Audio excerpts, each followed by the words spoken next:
దేవా ఏమంటివి జాతి నెపమున్న సూత సుతునకు నిన్ను అర్హత లేదందువా.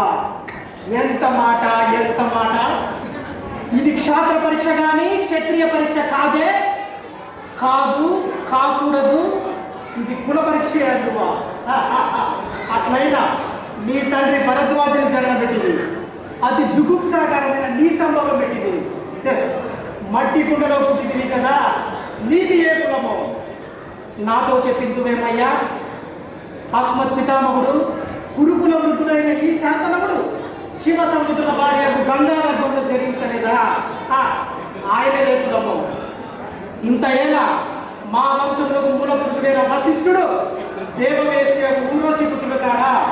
అతడు పంచమ జాతి కన్యకు అరుంధతి ఎందు శక్తిని, ఆ శక్తి చండాలంలో ఎందు పరాశరుని, ఆ పరాశరుడు పల్లపడి చేయడం మత్స్యగ్రతి ఎందు మా తాత వ్యాసుని, ఆ వ్యాసుడు విధవరాండ్రైన మా పితామహి అంబికతో మా తండ్రిని, పిన పితామహి అంబాలికతో మా పిన తండ్రి పాండురాజును మా ఇంటి దాసిచే నీచే ధర్మ నిర్మాణచరుడని కీర్తించబడుతున్న ఈ విదురదేవుని ఇక్కడ లేదా.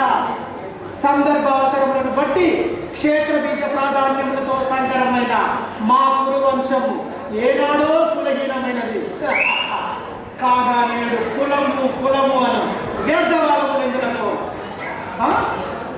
రాచరికమా అర్హతను నిర్ణయించినది.